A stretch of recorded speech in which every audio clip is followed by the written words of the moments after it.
Fin doming is financial domination, and you're just using men. Basically, all we do is I just send them Zelle requests and write like maybe a horny sentence, call them a loser or whatever, and they'll just keep paying it. Welcome to the Adult Time Podcast.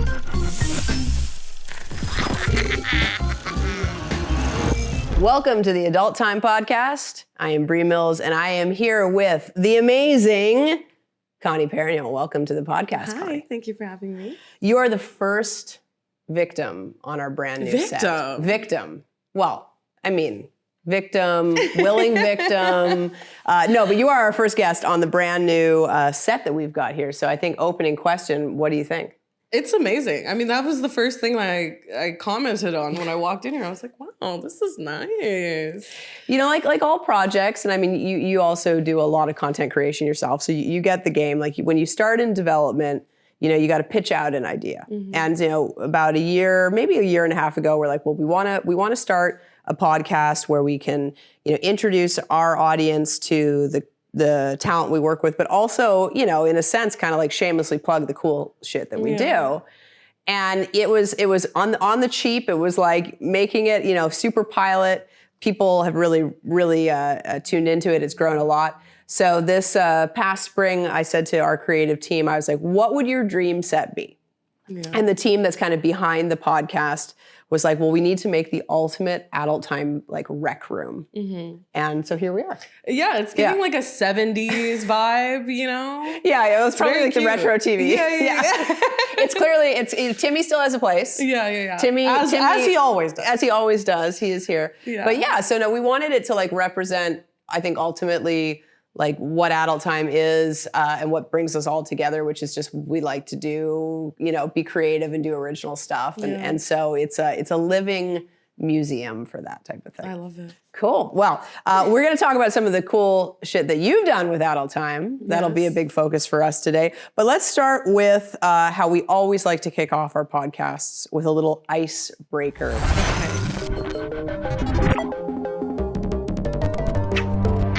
So this is a game called Overrated or Underrated. All right. It could also just be rated. If you're feeling neutral okay. about it. Okay, so I'm going to read out a few different things, and you're going to give me your expert opinion on whether it is overrated or underrated. Got it. And let us start with ink. So matching couple tattoos. Underrated. Okay.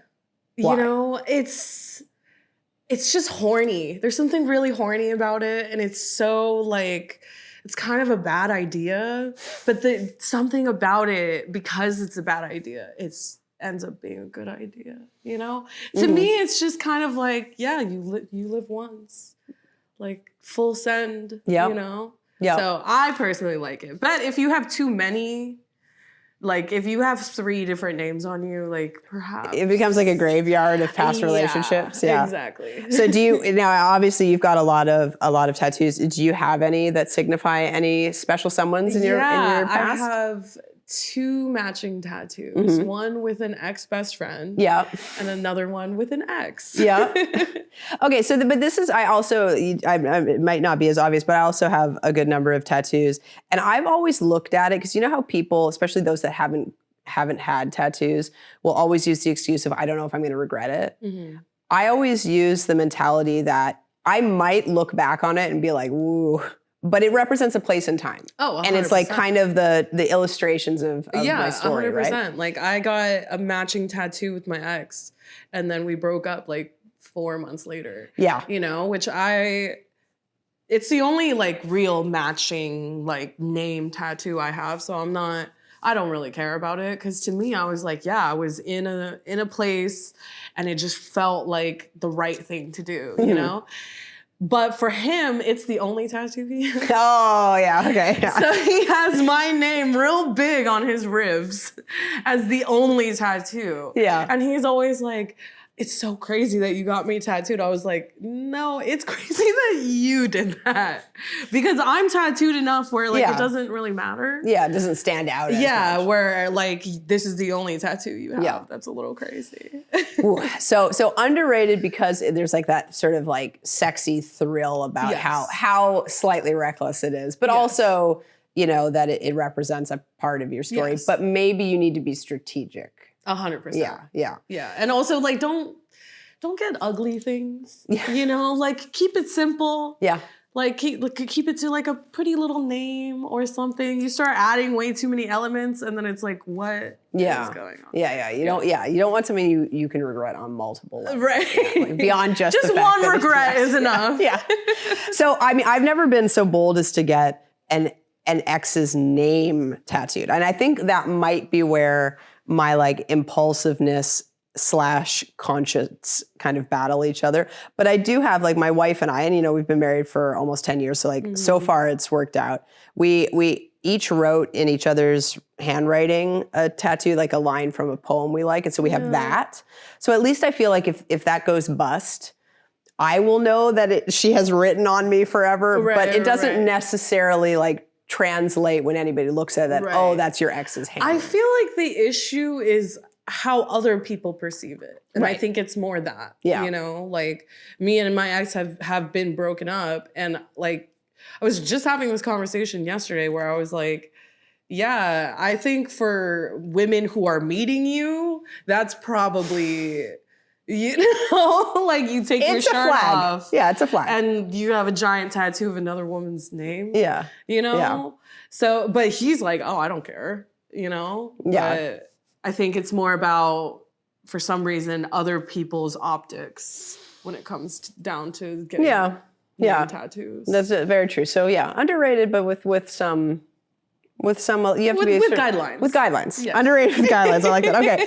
All right. The next one. This is going to like a completely different subject. Glamping. Glamping. Okay. I've only done this once. Okay. I would say rated, I guess. I don't think I wouldn't say underrated. I feel like people love glamping. Yeah. Yeah, it seems to be quite popular in the States. Like, so I think it's accurately rated. Yeah. But you said you went once. What was your experience? It was in Tunisia. Okay, well, okay. Yeah, so we had power. Yeah. We had electricity. It was a full-on tent with beds. And it was me and my best friend, so we wanted a little bit more of a, you know, a special experience. So we actually pulled our beds out. And so our heads were like out of the tent. And that was really special because we're in the Sahara, like looking at the stars. Yeah, that is a definition of glamping that I don't know if our team, when preparing these questions, was prepared for. Although knowing how much you travel, they probably were. The non-glamorous part of that was, you know, obviously we're in a tent, so we don't have showers. So you have to walk through the desert to get to the showers. And then after you finish, you have to walk through the desert to get to your tent. Yeah. Which that was not very glamorous. No. I did not feel very clean. Yeah, there's not much glam in the walk of shame to and from the toilet. All right. Monogamy. Underrated, overrated, rated. Underrated. Yeah. You know, there's this like trend to hate on monogamy, I think. And unfortunately, I feel like I've always been more monogamous than not. Like I wish I was cool enough to want to be poly and have a million partners, but it's too much work. It's really down to that. I think it's so much work to maintain relationships. And I've just always felt like I don't think I have it in me to have, I don't know, like quality relationships, but with multiple people, you know? And it's something that I kind of don't like about myself. Like I wish I was one of those cool girls that could just date a bunch of people. But I feel like unfortunately when I have feelings for someone, I'm like, yeah, I kind of just want to fuck you, you know? I mean, I feel exactly the same way. Yeah. And you know, obviously within, you know, just the culture today, and even within like the community in which we both like work, like there are a lot of people that have different kinds of relationships, a lot of people that are poly, and so I absolutely respect that. But my brain is so hardwired that if I like you, like I like you. Yeah. So and the idea of having multiple partners to me is terrifying. Yeah. It's like a terrifying prospect. I just feel like there's so much management involved. Yeah. You know, like when you're dating someone, you know so much about them, you know about what their day looks like. And I can't imagine having 3 separate people that you're like, oh, what is their schedule? Are they working today? Oh, they have a flight. Like, it just seems like a lot. Yeah. And since, you know, I know that you came from a corporate background, and I also, you know, my day job is working, you know, in a corporate environment, and management is hard. Yeah. And you don't want to take on more management than you need. You need to structure that management. Yeah. Exactly. All right. So underrated. For all of you monogamists out there, no, you are not alone. Connie and I are with you. And for all of you poly people out there, you are definitely cooler than us, and we respect you, but respect us back. Okay. The next thing on the overrated, underrated list, I don't even know what this is. So maybe you know, and you can just educate me. Okay. Sex playlists. I guess that's music. Yeah. Yeah. Sex playlists. Overrated. Yeah. It's something about it gives like you don't fuck normally Yeah. or something. Super like cringe. It's just like it gives like I'm 15 and I prep for this, you know? Which was the last time I played music, like during a sexual. Yeah, I'm like, if we're having sex, I'm not like, okay, hold on. Let me put on a playlist. Like we're fucking, you know? Yeah, and then if the playlist is too contrived, like once the playlist goes on, right? Like either you're the one who's prepared the playlist, in which case like you've curated those tracks. Like you feel like these are the tracks that are going to set the vibe. Mm-hmm. But as soon as you press play, like you become instantly responsible for whether those songs land or not. You're like thinking. But like I would get like I feel the same way. Like if I'm like, oh, you got to watch this video, and then I put the video on. That's the second I realize like, oh, this is taking too long. Oh, this is like maybe not as good as I thought. It'll pick up. Exactly. Pick up. Yeah. So me like driving the sex playlist, I would get instantly self-conscious about. Plus my choices for the sex playlist like are probably like not Glee. It would be like Careless Whisper. It would be Wham! Careless Whisper. I don't even know what that is. No, it's well, I mean, listen, it's very sexy. Okay. But it's not cool. Okay. And most people would be like, I gotta go. So. It's also like how long is this playlist, right? Because after your playlist is over, it's just gonna start serving you music. Yes. Yeah. And so like, how curated is this? Yeah. Because I've actually had sex to some of the worst music you can possibly think of. Yeah. Yeah, and when you're getting it on, Sweet Caroline. That's great. That's amazing. Yeah. Don't. Did you put it on, or did someone else put it on, or was it just? It just started playing. Yeah. And then it's just I'm like, why am I getting pounded out? While I hear ba ba ba, you know. But herein lies the truth about sex playlists, right? Is like, if somebody consciously put that on, it's a boner kill. Yeah. No matter who's got the boner. But if it just comes on naturally, like I have had sex to some of the strangest background sounds because they just happen to be on TV. Right. Or like where, Classic. You're like cats meowing in the other room or something. So you should have the ability to tune everything out. And as soon as those sounds start creeping and like the true crime documentary or whatever was playing in the background. She was killed. Yeah, exactly. It's just stabbed 57 times. You're like, So I think I would agree overrated unless you are just so confident that your music is going to be like that perfect. But I feel like that's like a character flaw in itself. Like, who cares about you're like, you know what? I'm gonna impress. Yeah. I'm really doing something. Like, just have sex. Yeah, true. Yeah, impress with the sex. Yeah. Not with the sex playlist. Okay, last up. This is something that should be hotly debated. Wearing pajamas in public. So first of all, do you ever wear pajamas in public? I don't wear pajamas. What are pajamas? I sleep naked. Like, any normal There you go. person. Throw that question right out. Yeah. So I'm taking it that would be highly overrated because pajamas in themselves are highly overrated. I mean, like, I don't wear pajamas, but I also don't really wear like stuff like that out. You know, I don't even really wear leggings, which is, you know, that's very controversial. Yeah. Is it so like you're going on a plane or you're doing like a travel day? Because I know you do a lot of that. So what's the fit for those days? I might do a legging. I think I'm more like sweatpants for that. But just like, I'm not a throw a legging on, run errand person. Yeah. I don't know. There's something, I've always been really, I don't know, conscious about presenting myself a certain way when I go outside. So it's like one of those things. Yeah, so you probably would not wear pajamas in public. No, that wouldn't be your vibe. I feel like I live in pajamas, but I also kind of equate sweatpants with pajamas. Okay. So, but that's, you know, yeah. But I also am at this point like this is what you get every day. I'm just adult. I'm just a mascot. Just merch. Timmy and I are just the unofficial mascots. Yeah, just to merch. be fair, I feel like in the industry we get so much merch that I end up wearing merch the majority of the time. Yeah, exactly. To the point where someone one time was like, you know, we get it.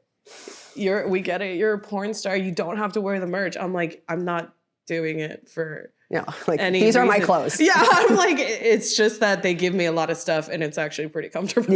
Yeah. No. And there's like a good within the industry, there's some like good, you know, merch coming out. Like it's a game at this point. Oh, you know, between us companies, like who can be innovative on the merch side. So and you guys get to have the fruits of all of that and wear it out. So endless porn clothes. Yeah, exactly. And I heard, speaking of merch, I heard you're now walking away with a new water bottle. But tell everyone the story of what happened.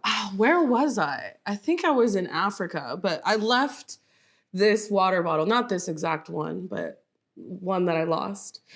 And I was so sad about it. I live and die by this water bottle. It's just so perfect and convenient.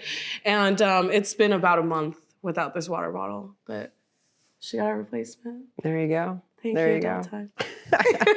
Okay, so that was a very lively game of underrated, overrated. Thank you.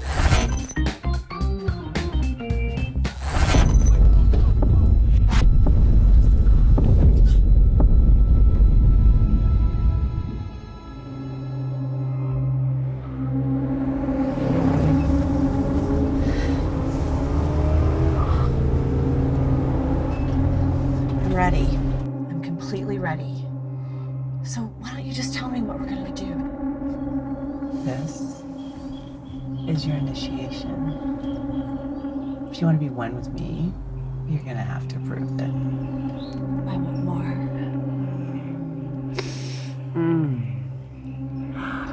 How about we take on a protege? How about 2? Sorry to bother you.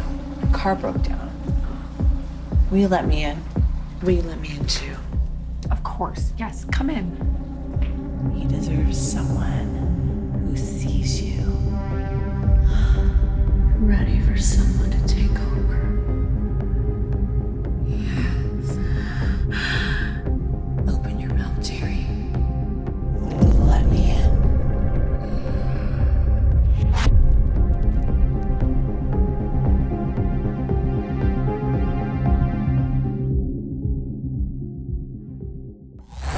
Now, I want to learn a little bit about you from your time before becoming an adult content creator and getting into the industry. So you mentioned, or my research from our team said that you actually did work in kind of a corporate environment beforehand. So give me a little backstory on Connie before the Connie we know today. Yeah, a whole different person. I always joke that I've had a million lives, but it's really like night and day. I worked in fashion for a bit, and then I worked in marketing for a multi-billion-dollar beverage company. So I was there for close to 5 years. Did all of like the digital marketing, did advertising. So all of the advertising in the East Coast for this company was placed by me. It was cool. You know, I was kind of the youngest person in any room. So like constantly was just learning and to be in such a, you know, high performing sort of environment at that age, it's just crazy. Yeah. You know?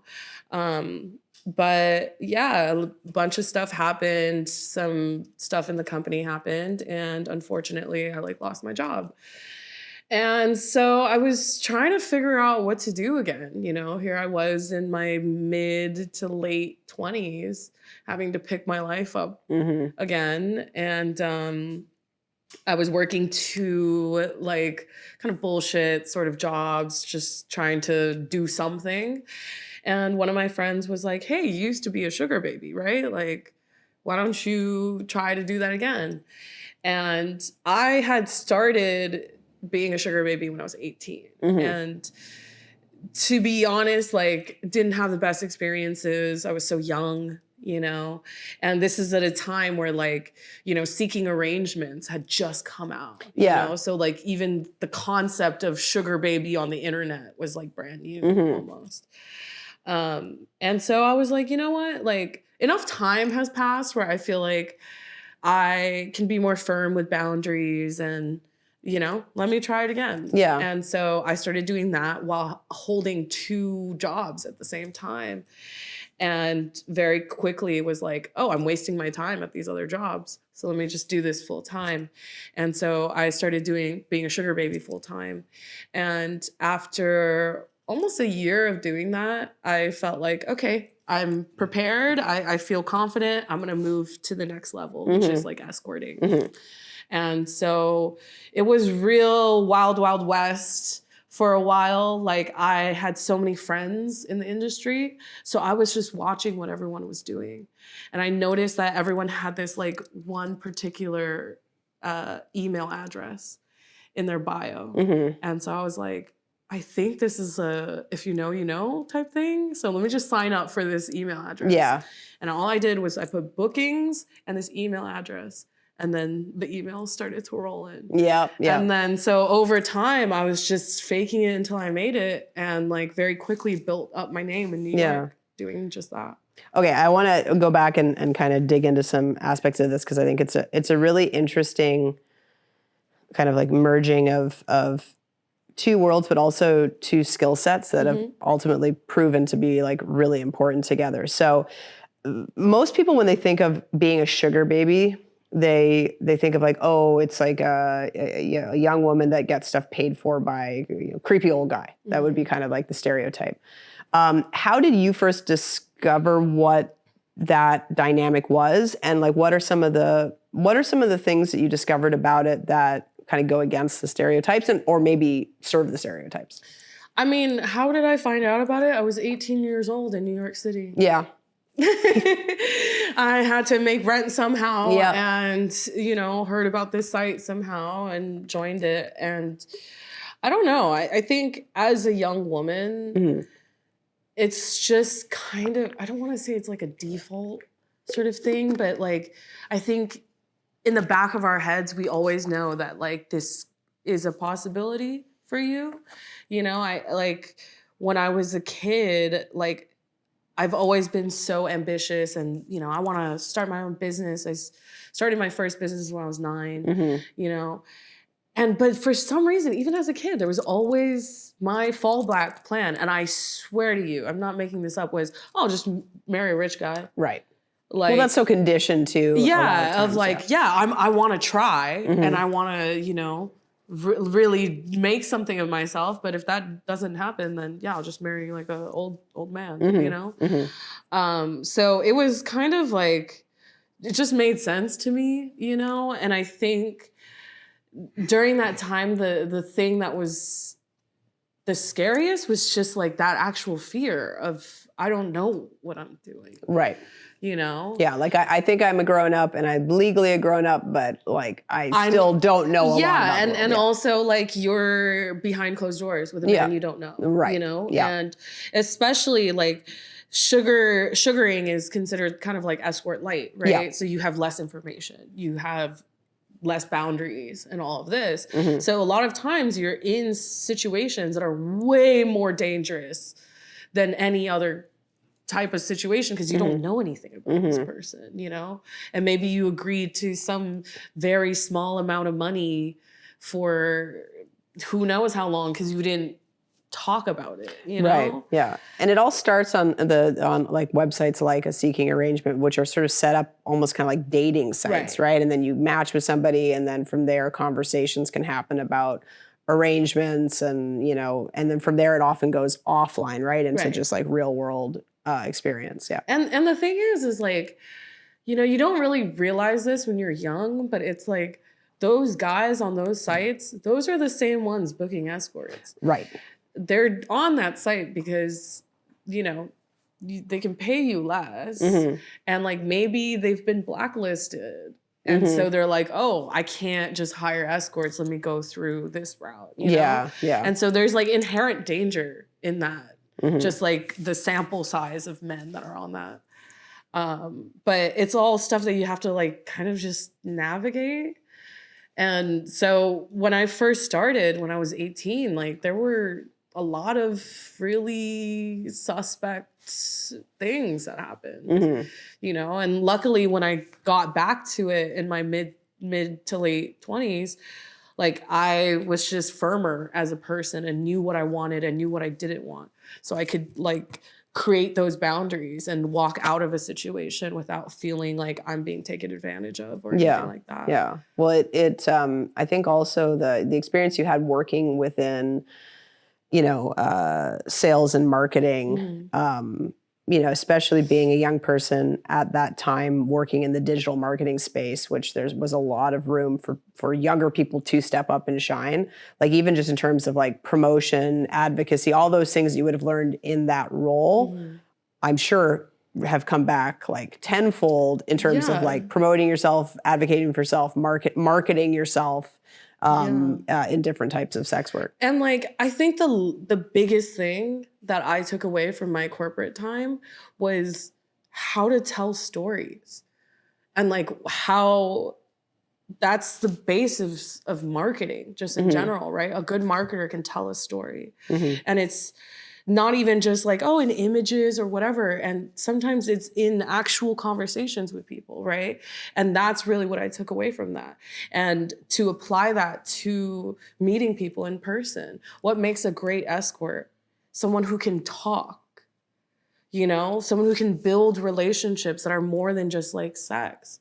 I have so many clients that love me. And I talk about a lot of these things with my friends, and they're like, I can't imagine being around a man like that for 3 days, 4 days. And it's like, because you have to have the gift of gab, you know? Like you have to know how to navigate so many different types of people, you know? And after like 10 years of doing this, I'm like, that's my forte now is because of how many different types of men I've been around and knowing how to tell stories and like picking stories that I have to entertain people. Like it's a skill. Yeah. Not everyone has it, you know? No, absolutely. Well, and it within, you know, the kind of the clients that you've cultivated over the years, is it like a mix of people that you see on an ongoing basis versus new people? And is it typically, have there been like women or couples involved, or more just within kind of guys? Yeah, it's mostly just like one-on-one with men, but I've had couples too. And those have always been so fun because it's like, you know, a couple that maybe the girl is also into women and they just want to have fun. You know, there was this one couple, I loved them. They were so fun. And the woman would squirt like crazy. And like, you can just tell, like she thought her man was like the hottest man in the world. Yeah. And to be a part of that experience where they're like high-fiving each other and be like, yeah, babe, that was so hot. And I'm like, thanks for having me, you know? But strangely, I get so many younger men, which is not typical for this work. I think I personally think it's maybe because of the tattoos. But my clientele is usually around like 20 to like 45. That's interesting. Yeah. I wonder because, with people that are, becoming young adults within the last, decade or whatnot, with the shift to digital culture and all the impact that has had on people's social skills and like introverts versus extroverts and people that are just not sort of developing sexually in the way historically people did. I wonder if that has had an impact on the frequency of younger people that are looking for support in building their own sexual confidence. I mean, I think it's a time thing, honestly. I think it's a time X resource thing.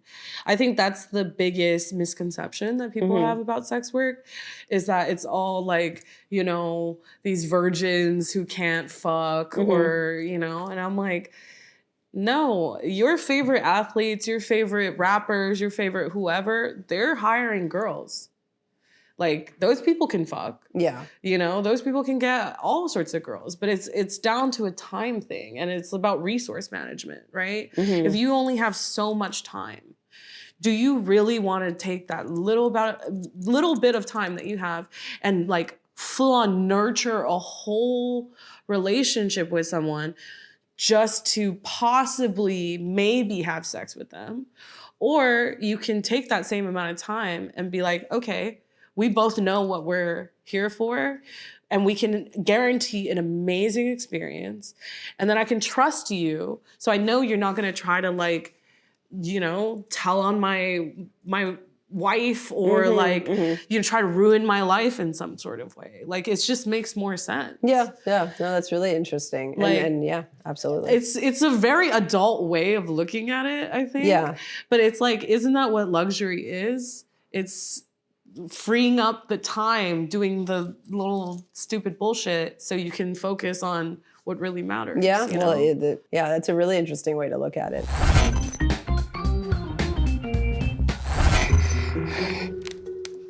Wait, no, please.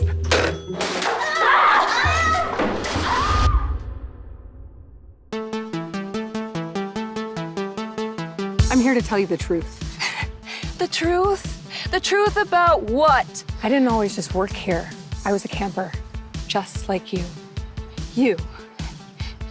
You were a lesbian. Something funny. I love you, Nina. I love you.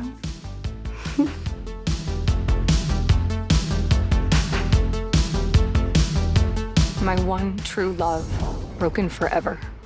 Straight into the lion's den.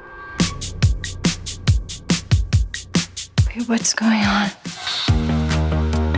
First ladies, let's send them a message. Yeah! That no one messes with angry lesbians. Yeah! We need reinforcements, they're riding.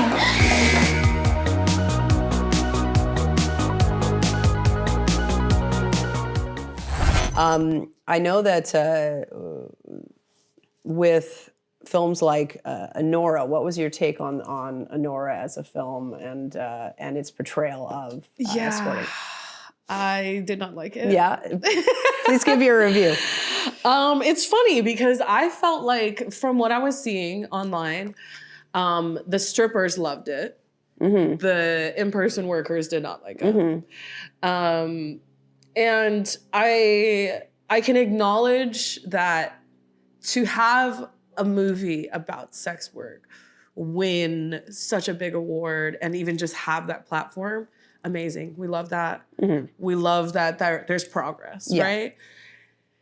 The execution of it left a lot to be desired for me. I think it was a very shallow interpretation of the sex work sort of relationship. I think I didn't even finish it. I'm not gonna lie. I got halfway and I was like, this is not. What was it that kind of triggered you to be like, this is losing it for me? This is stupid, but her accent, I like, babes, please, let's work on it. But the accent, but also just like, he's like, oh yeah, I'm a client, whatever, let's get married. And she's just like, okay. And it's just like, I don't know any single sex worker that would just do that. Yeah. You know? And I think it's very much like you're viewing this from like a civilian way, which like you're not viewing it from like, this is our business and we would consider a bunch of different things. Like there's a lot of that in that movie that Yeah, well, I found the film, and I like Sean Baker's work a lot, and he is a great advocate for the industry overall in terms of representation. So I think it was a fantastic step forward to just look at this sort of subject. I think the one challenge that I had with it was, it did end up falling into a more conventional frame for the Honora character, where she. It wasn't that she fell in love with him, but she fell in love with the idea of getting, in a sense, out of her circumstance, right?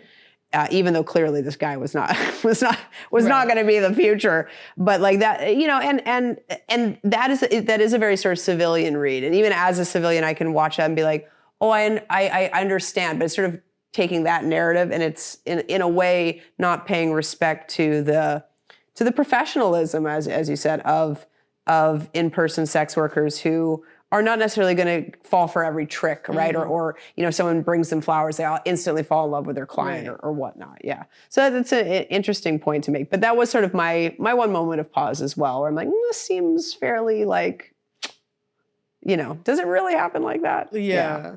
And it's one of those things, because it's like, I feel bad about criticizing a movie that, did huge things for the category, right? The industry. But at the same time, it's like, I think as sex workers, we shouldn't settle for crumbs. We shouldn't settle for bare minimum. It's like, it's great that we're part of the conversation, but it should be more accurate. It should tell the story that we are actually trying to tell and not just use the aesthetics to market, you know, because we see that all the time, sex sells. So like even just the proliferation of, pleasers in mainstream, people wearing pleasers all the time, and like, I get it, but when are we going to actually push for, our industry and not just the optics of it all? Yeah. What would you think are the keys to, finding, like when you're either like a sugar baby or you're going towards in-person sex work, what would be sort of like your key pieces of advice for people out there looking to kind of grow into that side of the business? Save your money. Yeah. That's the number one thing. Because, you can do it for as long as you want to, but the reality of it is the work over time breaks you down, and that's not saying anything really negative about the industry. It's just like, it's a lot of work. Yeah. Sharing sexual energy with people in general, that's a lot of work, even, when you're shooting porn, we're being put into positions that are hard on the body. Like there's a certain limit to how much you can do, whether it's physically or mentally. And I think a lot of girls, maybe they start making a lot of money real quick and they're just not thinking about what is the bigger picture here. So I always tell people, like, save your money. Just because you made 10 grand doesn't mean you should go and spend 7, 8 of it, or even maybe 5 of it. Like, save it. Like, try to save as much as you can, because we don't know what's going to happen with the recession, with the economy. It goes up and down. You can have the best month of your entire life, and then the next week, like, you cannot hear anything for a month, for 2 months. You just never know. So save your money. Make friends outside of this. Zoom out. If you only have friends in the industry, you're going to get so sucked up into it, and it's going to be your whole life. So like have civilian friends, have friends that don't care about any of this, because they can sit there and tell you like, hey, none of this matters. And then you're like, oh, right. Let me, like, I don't have to be this character all the time. And 3, this is really simple, be professional, you know, show up on time, answer your emails. Like you would be surprised like how unprofessional people can be and how just doing the things that you say that you're gonna do can mean so much. It's true, isn't it? Yeah. People are like, wow, you showed up. And you're like, yeah. So you know, life lessons. Life lessons, not just for escorting, life lessons for any walk of life, any profession. You know, I always, anytime I go to answer an email, I think to myself, do I want this person to answer me back? Then I need to answer them. Right. Yeah. Like, you know, it goes without saying. So save your money, make friends outside the industry, be professional. Have you dabbled in FinDom? I have. Yeah. Would you consider yourself a FinDom? Not a real one. So all of my experience doming has only been in my personal life. It's like this weird boundary thing for me, you know? Like once money gets involved, it's not fun for me anymore, you know? And it's also like, yeah, if you're like kind of sad and like pathetic, and I'm telling you you're sad and pathetic, it's not really doing anything for me. But if you're like hot and sexy and you're being sad and pathetic, like that's hot to me, you know? So can you explain what FinDom is for those watching and listening who might not know what it means? Yeah, so FinDoming is financial domination, and you're just using men. That's basically it, you know? And like you like mind fuck them and all that. Like I have guys that like basically all we do is I just send them Zelle requests and write like maybe a horny sentence, call them a loser or whatever, and they'll just keep paying it. Like what's the psychology behind that fetish for guys? I don't really know. You know, I think there's something about like maybe they don't truly think we deserve this sort of shit. And because of that, it's like we're demanding something from them or something. I don't really know. Yeah. I feel like usually I can kind of piece together where a kink comes from. But the money thing, I'm not really sure, because there are a lot of times where someone will be a sub, will tell you specifically that they're not into FinDom. So there's like something there, but I don't really know what it is. Yeah, I guess I always, and it's confusing the two a little bit, but like I can kind of understand with like sugar daddies, like the whole idea of like, oh, I'm going to take care of everything. Right. And that sort of feeling of like confidence that comes from like, I'm taking care of you. And also like you're dependent on me. Like the control aspect of it. I can get that. But yeah, just the like, I want you to like insult me and then take my money. Yeah, because those guys have zero control whatsoever. And like the whole thing is like they're getting ripped off and they know that they're getting ripped off. And but that's maybe why that's it's the hot. lack of control. Maybe it's like the fact that they can't control the situation and that a woman is in control of the situation. I think it's similar to when people are into like blackmail.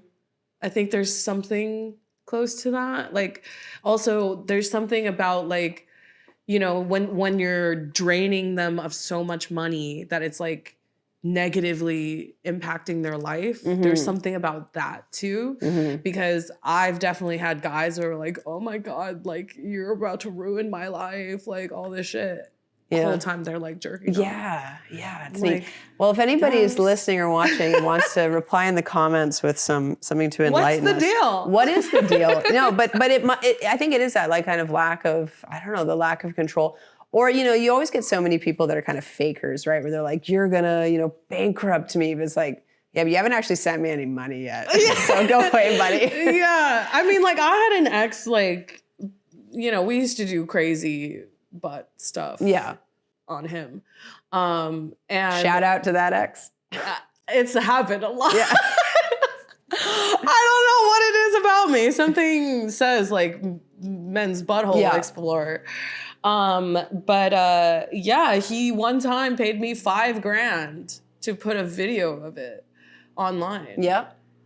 And I was like, okay. And you're like, oh, sure. Sure. Yeah. I'm like, More content. I don't That's great. care. Yeah. Like, so like that's a thing too. Like there's something about like, oh, people are gonna find out. The humiliation. Yeah. Yeah.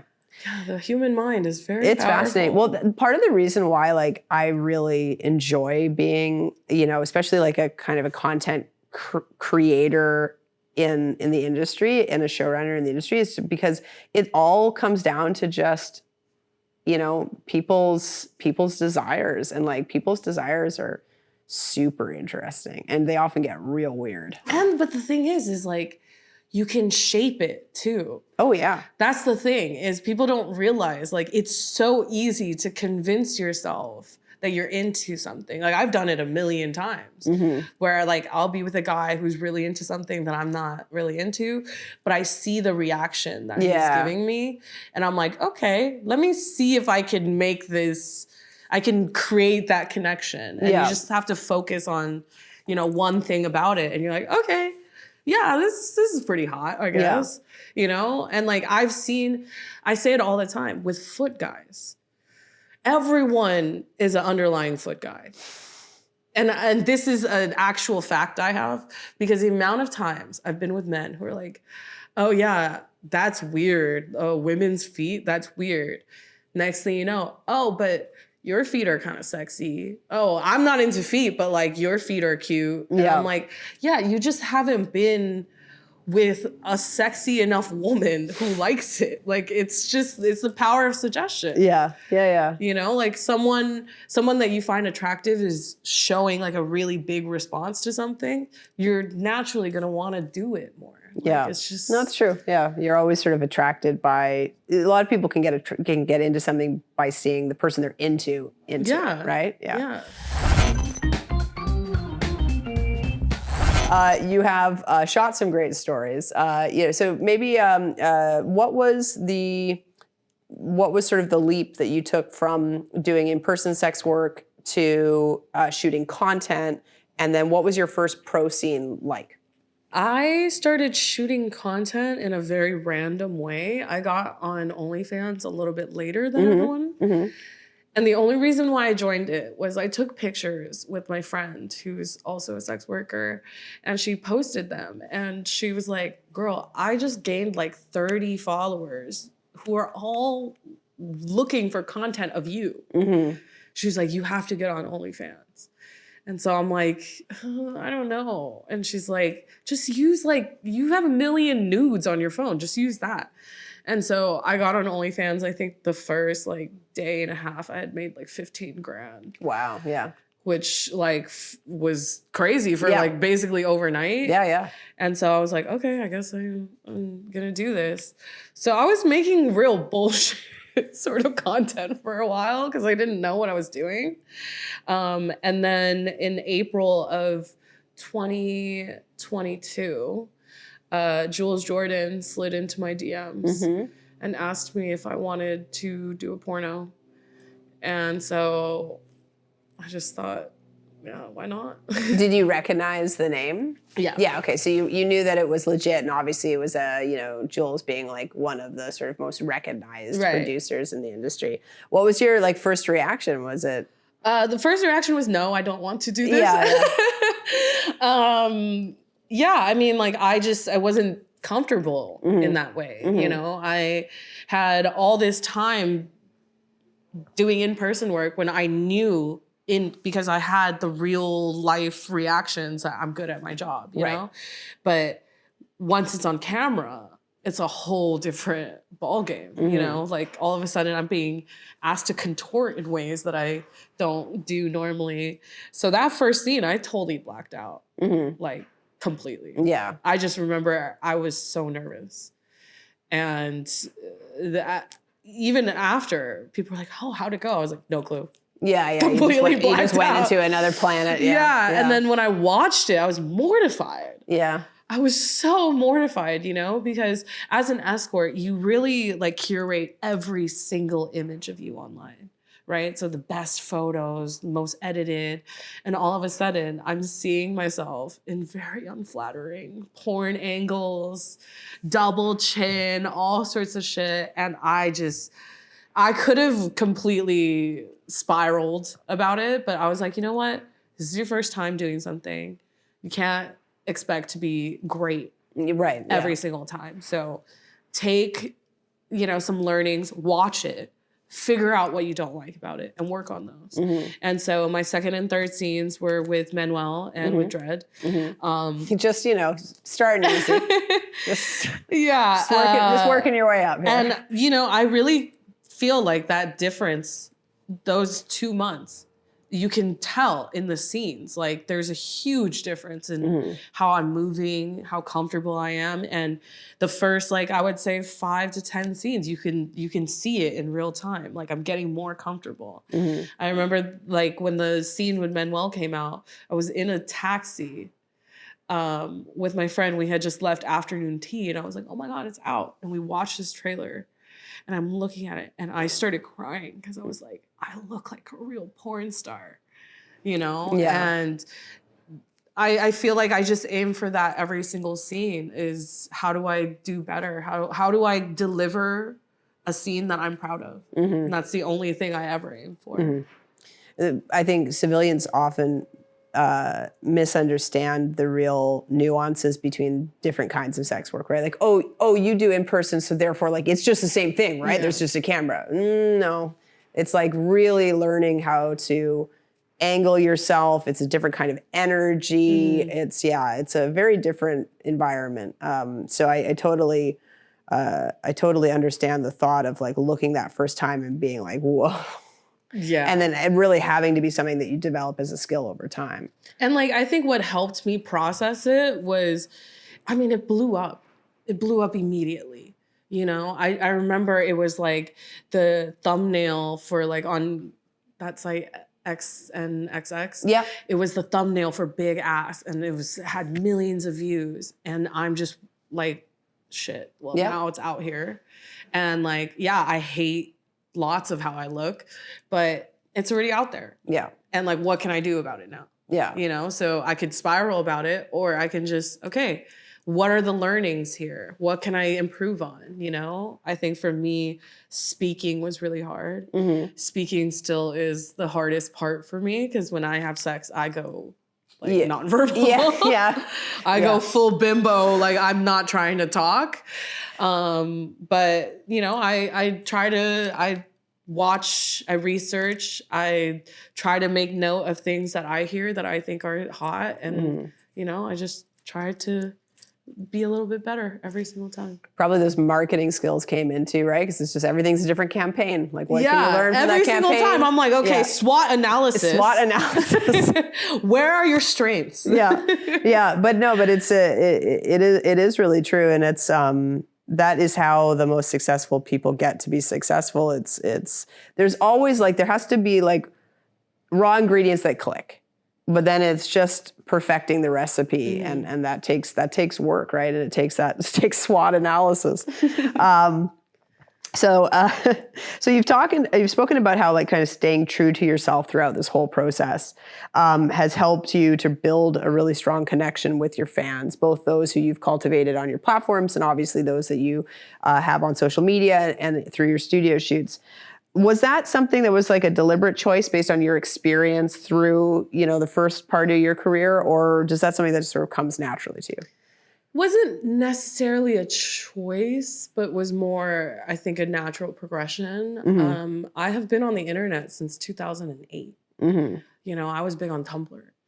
So in 2008, I was a literal teenager. You know, like I started in high school. And so over this time of just building up who I am, like I kind of had to go that route because it was there, you know, like I have fans that have been following me for 15 years and we're like, oh, wow, I remember when, you know, you moved to New York for college and all this stuff. And so there was like too much history for me to just come up with a whole new personality. And also, like, I'm just not good with all that, you know? Like, I'm not good at faking the funk at all. Yeah. And, you know, like, Connie's my real legal name. Yeah. And partially it's because I can't respond to any name that's not mine. Like, that very simple thing I can't do. Yeah. So, like, I just kind of was like, I am who I am, and I do me, and somehow people like it and allow me to be myself. You know, something about having big boobs, like, people just kind of let you do stuff. Yeah, well, yeah, big boobs don't hurt, that's for sure.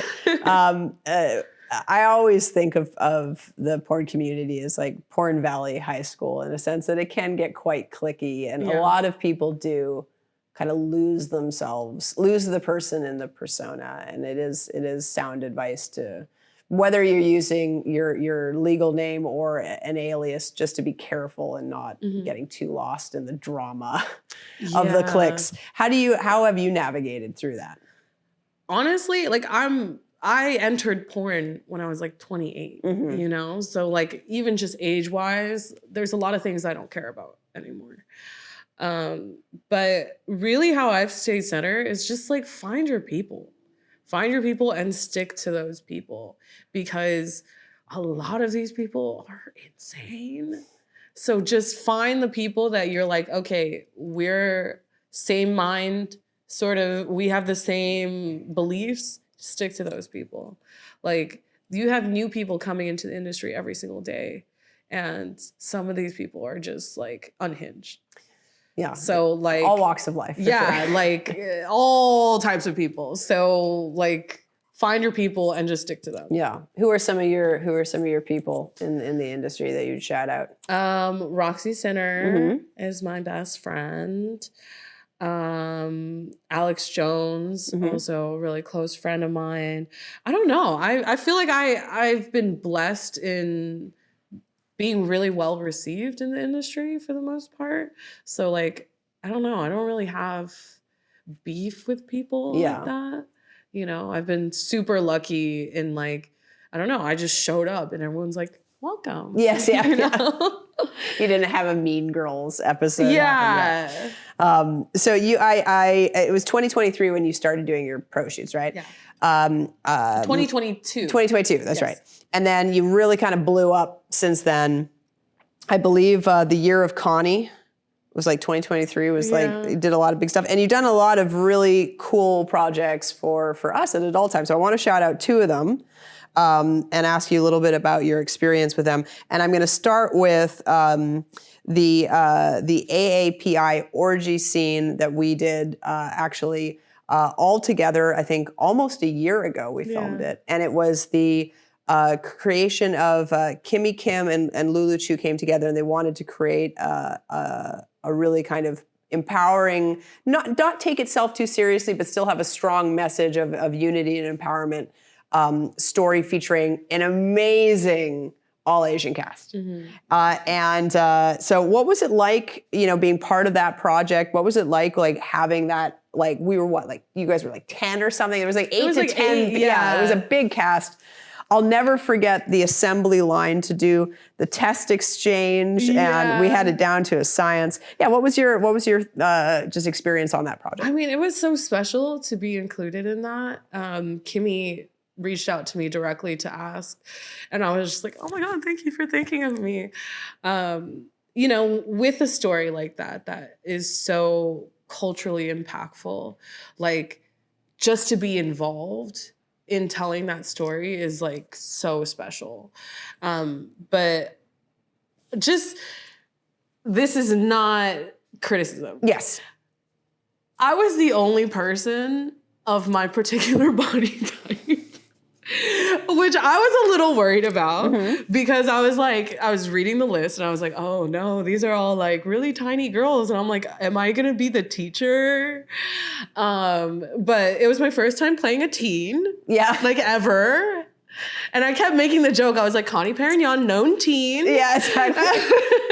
But like, no one made me feel like weird or anything like that. And I think it added like a different little element where it's not just all like tiny little Asian girls. Yeah, yeah. But it was awesome. It was a great day. The scene was incredible. Like, I remember walking off that set being like, wow, that was a banger type scene. Yeah. Well, and it definitely was. The sex scene was amazing. Yeah. And then on top of that, like we had Ding Tai Fung for lunch. I was like, this is the best day. I was like, this is what happens when you have a bunch of Asian girls on set. So we have a talent liaison that reaches out to everybody involved in every production's part of our process at Adult Time, and it's really to do a check-in, make sure we get a sense of like what worked well, where can we improve, and the number of positive comments that came out about the lunch order that day maybe outweighs any positive feedback we've ever received. Which for those outside of the LA area, it is a very nice establishment. It's the most famous Taiwanese restaurant to ever exist. Yeah.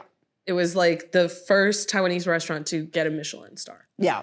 So. And that's where we did lunch that day. But it was in celebration. It was a celebratory lunch for a great project. And it's funny about the whole idea of like Connie Perignon known teen, because when I was brainstorming with Kimmy about the story, what we wanted to be really careful about was we wanted it to be a showcase for an all AAPI cast, and we wanted it to be true to some, like you said, like culturally impactful. So like, the main character played by Lulu, like a lot of Kimmy's own experiences and just feeling a little bit like an outcast and where she grew up, like came into that. So we wanted to play on some realism there, but we didn't want it to ever get into the fetishization side of things. And we also wanted it to be like still like really bright and fun without it being too sort of falling into stereotypes.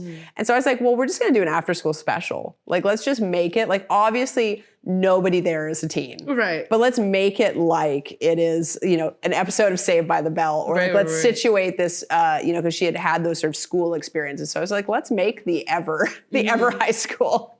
So I kind of love the fact that like, we were not trying to be real, but it really created this sort of, almost like a living cartoon. And I liked that element of it. I mean, even just we were doing the intro part and then we're like, oh, and we're all over 18. Like it was just fun. Yeah. It was a good time. Well, and it was certainly one of the biggest releases on Adult Time last year, especially in the like a lesbian category. It crushed it. Y'all did such an amazing job promoting it. I know it was a collab scene, which we love to do, especially for those big group projects where everybody's getting involved. So that was a great example of like stuff you've done with us, big stuff you've done with us, but probably nothing compares to the Bottom Floor. Yeah. Okay, so can you tell everyone about, and you were in the second Bottom Floor, right? The one that was filmed a few months ago, yes. So that one is actually due to come out. I believe it may have already come out by the time this airs, or it's coming out this summer, at the beginning of the summer.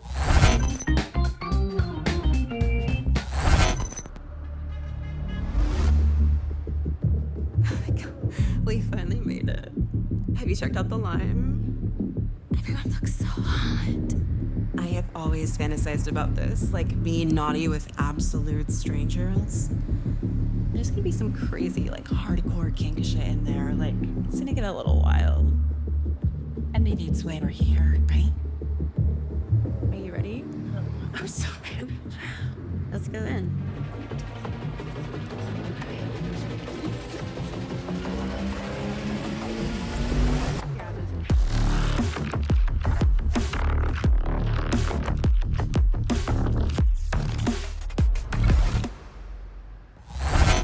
So what is the Bottom Floor, and walk us through your experience in the Bottom Floor. Okay, so the Bottom Floor is like a sex party sort of situation.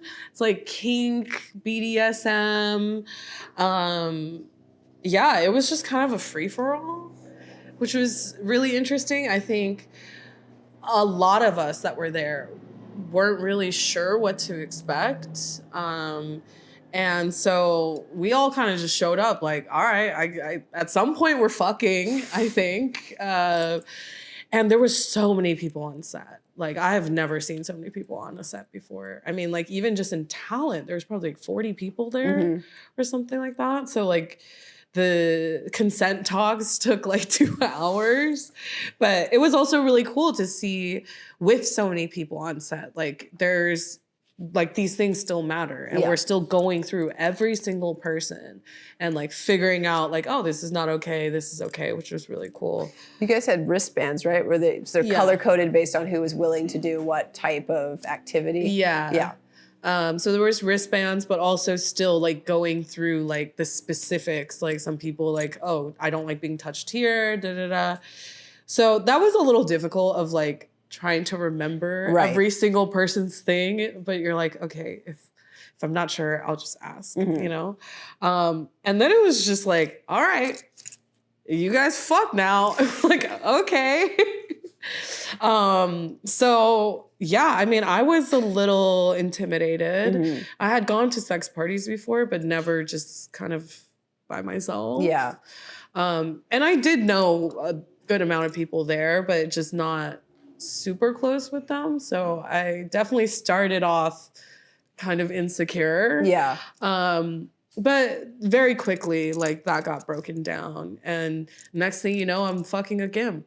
So, and I think I actually got the first cum shot of the whole night. There you go. So. Yeah, there you go. Well, it's a really interesting concept that was developed by a producing husband and wife team that we work with, Michael Vegas and Susie Q, and they, you know, being part of like kink community and wanted to create a sort of safe space for people in the industry to have like a sex party that would be you know, like kind of really inclusive space, but also really respecting consent and communication. And that, you know, they brought that idea to us and we were like, well, what if we turned it into a production where it is a sex party and it functions like a sex party, but we film it. And it also, what I think is really cool about the bottom floor, and this kind of goes back to our initial conversation about like, you know, different lifestyles and like monogamy versus polyamory. Like for me, I don't think I'll ever I'm not the type of person who's going to participate in a sex party. It's just out of my wheelhouse. But I would be really curious to see a sex party. I don't know if I would be necessarily, you know, there as a voyeur. You know, it'd be more like as somebody who, you know, who doesn't ever have the opportunity or doesn't know how to get included in a sex party. Like they can still like watch it and check it out. And so I like that because, you know, lots of people are going to be really curious, but they probably aren't going to do it in real life. And that's kind of what porn is great for, is it provides fantasy and safe, you know, consensual ways that you can explore stuff. So I thought it was super cool, the idea of like, do a real party, but like, let's film it for all the like noobs like me that'll like just watch on the screen and never necessarily participate. I mean, like the noobs like me, you know? Yeah, but okay.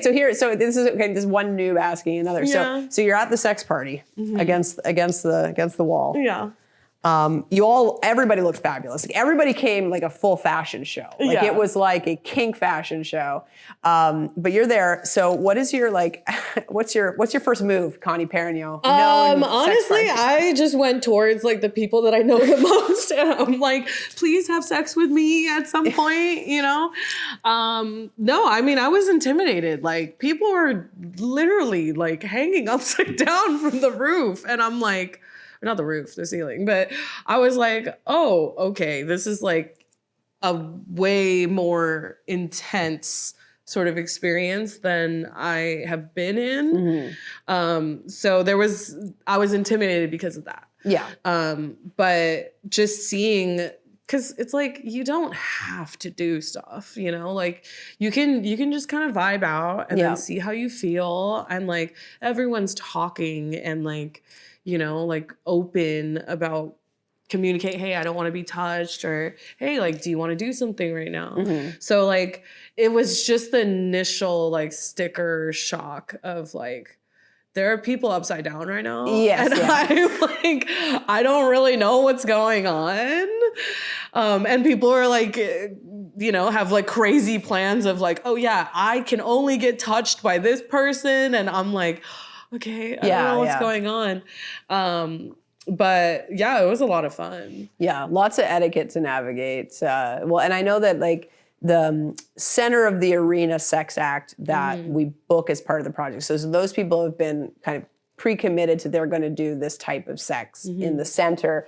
But then for all the party goers, they're kind of guests at different levels. So somebody has indicated, well, we're interested in doing like, you know, oral or whatever level. Some people are like, we're just going to be observers but yeah, no, there's a lot of, I would imagine a lot of, especially you can't remember 40 people's individual do's and don'ts, right? So you're almost kind of going, it's almost like a speed networking, right? Did it feel a bit like you're like a networking event where you're like, so what's on your do's? There were moments where like, you know, like you'll be fucking someone for so long and you're like, okay, like I'm ready to, you know, switch it up. And then, so you get released from this person and then you're just like, hey, you wanna, you know? And you're like, or you're just standing there like. In a daze, Okay, I'm gonna go grab some water. Yeah. You know, get a snack. Did you fall into a rhythm over time where like once you had like, you know, been released a couple of times or made your way around the room? At some point, I don't really know what was happening anymore. Like I was getting dragged from one place to another and like, you know, I had like dick brain. Yeah. So, yeah. But it was, but we would recommend the party to others who are open-minded. Yes. Regardless of whether you want to hang upside down or not. Yeah. All right, Connie, we're gonna wrap things up with a final segment. Okay. We call this rapid fire.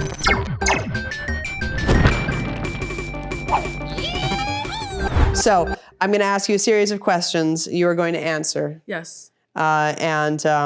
And we will let our audiences take it Drag in. me. All right, I'm gonna drag you. Okay, so how many countries have you orgasmed in? It's like 50. What was your favorite country you've orgasmed in? Oh, I don't know, America? I probably had the best ones here. Well, there you go, that's a fair answer. Okay, where's the most exotic place you've orgasmed? I mean, like, I masturbate, like, a lot. Okay. So I'm counting masturbation. Yeah. I don't know, like, I recently, like, fucked myself in the Amazon. Okay, that is the exact type of clickbait that we needed. Thank you very much. Moving on. What is your biggest ick in the bedroom? People who are not givers. It's really unattractive. Like, I'm not saying like I'm some sort of pillow princess, but I just think it's weird to not want to get someone else off. Like, it's strange. Grow up. Name a celebrity you think would be terrible in bed and why? Elon Musk. I feel like I don't have to explain why. Do you think Elon Musk is a giver? No. No, all the memes are popping into my head right now. Ooh, here's one. Have you ever gone home with a scene partner following a shoot? Yes. Okay. And was it a good time? Yes. Okay, good. We don't need to name names. I've also like fucked one in the parking lot. There you go. So. There you go. Good chemistry on set. Yes. Yes. Now that is definitely not something as a producer I would ever condone happening on a set. It didn't happen on an adult time set. Well, that is very good because it is not allowed. But I'm glad that you sparked some chemistry in your personal life with said person. It was That's consensual. great. Yeah, and exactly. As long hey, whatever consenting adults do off the set. And everyone had left. There you go. There you go. Okay. I know that you mentioned that when you have sex, you go mute, which I totally relate to as well. What is your go-to dirty talk line that you're at least trying to cultivate or that you're already an expert in? I mean, like, I don't know. I just talk about like stretching my tight pussy. That's like a pretty common one. That's a good one. Yeah. It's just not very pizzazz, but... Yeah, I think the word stretching, you throw stretching in any sexual connotation and Stretch it instantly, or like fill. Oh, there you go. Know? Yeah. There you go.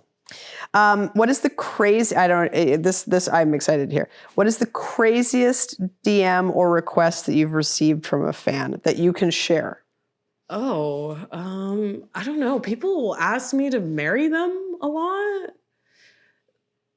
Like for like green cards, which is strange. Yeah. Yeah. So that they can get green cards? Yeah. Yeah. And you're like, yeah, I'm like, I don't know why I would agree to this. What am I getting from this? Yeah. Or like, because I travel alone a lot, it's a lot of people trying to meet up with me. Mm-hmm. Yeah, so I try to stagger my posting so people don't know that I'm in their town. Yes, that's probably a good idea. Mm-hmm. Finally, what is the weirdest thing? What is the weirdest thing that you've thought about while touching yourself? Oh no! That you can share. Oh my God! But use this. This is a safe space. Timmy is here. He has heard it all. I would like to know. Timmy's mute. Timmy is talking at a frequency we cannot hear right now. I can't think of anything that's like extremely crazy, but like I had a guy that was really into like scent. So like sniffing, and like I convinced myself to be into that for a brief period of time. Oh, okay. Yeah. Or like I've dated guys who are really into like fisting. So I've like learned how to be into that. Yeah. You know? Yeah. You've dabbled into that. I've dabbed. Yeah. Yeah. You've stuck a fist in. Yeah. All right, Connie. Well, it has been a fantastic hour and 15. We did it. Very good. Thank you very much. Thank you, Connie. I appreciate it. I appreciate you. And I can't wait to learn more about the crazy butt stuff magic. So there you go.